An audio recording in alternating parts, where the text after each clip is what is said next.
मतलब मूर्ति पूजा। मूर्ति हम देख रहे हैं तो भगवान का रूप ही होता है। तो सगुन भक्ति किसको कहेंगे? मतलब भक्ति कर रहा था दो संत। पहला क्या है? अलवार संत, अलवार। और दूसरा कौन था? दूसरा था नयनार। नय हाय एवरीवन, तो कैसे हैं आप लोग? उम्मीद है कि बढ़िया से होंगे और मन लगा के पढ़ाई कर रहे होंगे। आज हम लोग देखने जा रहे हैं कि भक्ति की क्या है और कितने प्रकार के होते हैं भक्ति, और कौन कौन से भक्ति किस प्रकार होते हैं, किस टाइप होते हैं।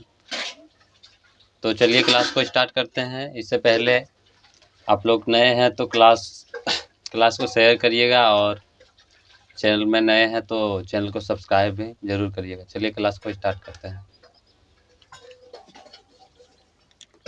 देखिए भक्ति, हम लोग क्या पढ़ने जा रहे हैं? भक्ति। देखिए भक्ति दो प्रकार के होता है। भक्ति कितने प्रकार के होता है? दो प्रकार के होते हैं। भक्ति किसको कहते हैं? भक्ति दो प्रकार के होता है। कौन कौन? तो पहला क्या है? देखिए पहला है सगुन भक्ति। क्या है? सगुन। और दूसरा क्या है? निर्गुण। निर्गुण। अब सगुन किसको कहेंगे और निर्गुण किसको कहेंगे, ये देखते हैं। देखिए सगुन किसको कहते हैं? देखिए सगुन मतलब, सगुन में भगवान के रूप का पूजा किया जाता है। भगवान का रूप का मतलब क्या? मतलब मूर्ति पूजा। मूर्ति हम देख रहे हैं तो भगवान का रूप ही होता है।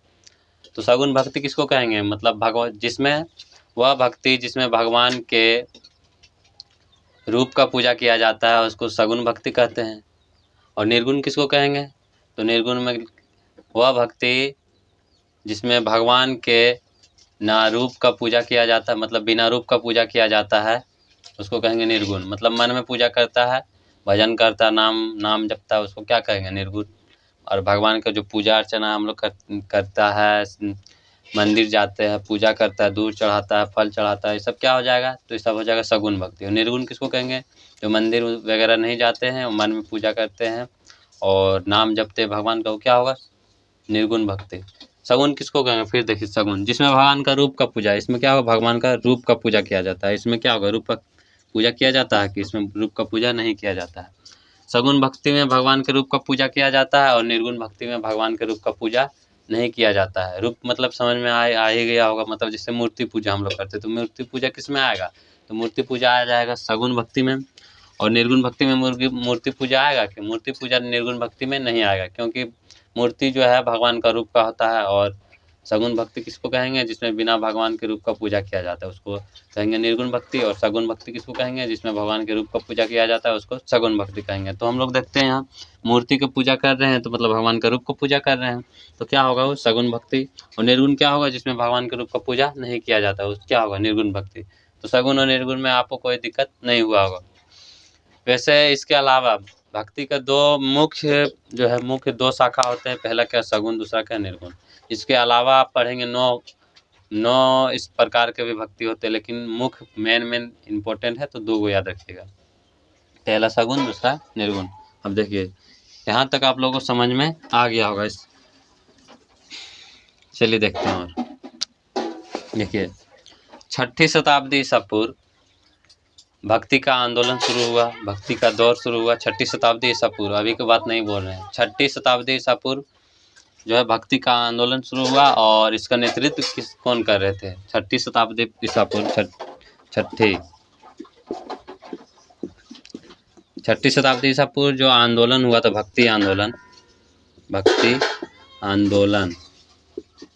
आंदोलन शुरू हुआ था, तो इसका नेतृत्व कौन कर रहा था? तो इसका नेतृत्व कर रहा था दो संत। पहला क्या था? अलवार। पहला क्या है? अलवार संत, अलवार। और दूसरा कौन था? दूसरा था नयनार संत। पहला अलवार संत, दूसरा नयनार संत। तो अलवार है क्या और नयनार क्या है, इसके बारे में हम लोग देखेंगे। अलवार क्या है और नयनार क्या है। चलिए देखते हैं अलवार क्या है। अलवार किसको कहेंगे? तो भगवान विष्णु के भक्त को अलवार कहा गया। भगवान विष्णु के भक्त को क्या कहा गया? अलवार। भगवान विष्णु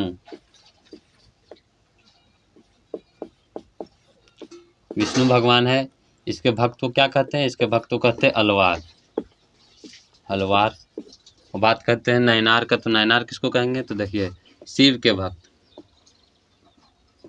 भक्त को क्या कहते हैं? इसको कहते हैं नयनार। अलवार और नयनार। अलवार किसको कहेंगे? भगवान विष्णु के भक्त को अलवार कहते हैं, और भगवान शिव जो है इसके भक्त को क्या कहते हैं? नयनार कहते हैं। और एग्जाम में इससे क्वेश्चन आता है कि अलवार कौन से मतलब किसके भक्त है और नयनार किसके भक्त है। तो यहाँ देख लीजिए, कंफ्यूज होइएगा तो ट्रिक बना देखिए। अलवार, तो अलवार से याद रखिए, अलवार का अपोजिट उल्टा क्या? तलवार। तो तलवार कौन रखते हैं? भगवान शिव तो नहीं रखते, तलवार रखते हैं भगवान विष्णु। इस तरह याद रखिए, अलवार से उल्टा रखिए तलवार, और तलवार कौन देवता रखते हैं? तो विष्णु रखते हैं। याद रखिए, ट्रिक है, ज़्यादा दिमाग मत लगाइएगा, ट्रिक हम बना रहे हैं। अलवार है तो अलवार का उल्टा रखिएगा तलवार, और तलवार कौन रखते हैं? भगवान तो शिव नहीं रखते होंगे तलवार, क्या रखते हैं? त्रिशूल रखते हैं। तो तलवार से याद रखिएगा कौन रखते हैं तलवार? तो विष्णु। तो विष्णु का भक्त कौन है? अलवार। अलवार किसके भक्त हैं? तो भगवान विष्णु के। किससे याद रखिएगा कि अलवार का उल्टा क्या होता है? तलवार, और तलवार कौन रखता है? विष्णु भक्त। तो विष्णु भगवान, तो विष्णु से याद रखिएगा कि अलवार जो है विष्णु के भक्त है। और दूसरा क्या है? शिव के भक्त कौन है? नयनार। तो शिव का भक्त कौन है? नयनार है शिव का भक्त, याद रखिए। एगो याद रहेगा, दूसरा ऑटोमेटिक याद रहेगा। अलवार और नयनार, अलवार और नयनार दो क्या थे? भक्त थे, जो क्या 6ठी शताब्दी ईसा पूर्व क्या हुआ? भक्ति आंदोलन का शुरुआत किए थे। तो यहाँ तक आप लोगों का क्लास अच्छा से समझ में आया होगा। और इसके अलावा भी आता है क्वेश्चन, मतलब कराइकल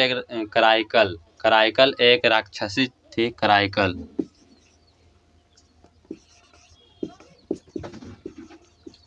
देखिए कराइकल जो है एक राक्षस थी। क्या थी? राक्षस।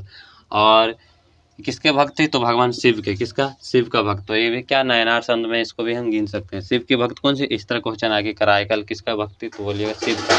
ये भी नयनार संत थे। और मीराबाई जो है, आप पढ़े होंगे मीराबाई, मीराबाई। तो मीरा को अपना पति के रूप में मानती थी, याद रखिए। मीराबाई जो है भगवान कृष्ण को अपना पति के रूप में मानती थी, याद रखिएगा। शिव, और ऑप्शन में रहेगा शिव को, विष्णु को और कृष्ण को। तो याद रखिए कृष्ण मानना है।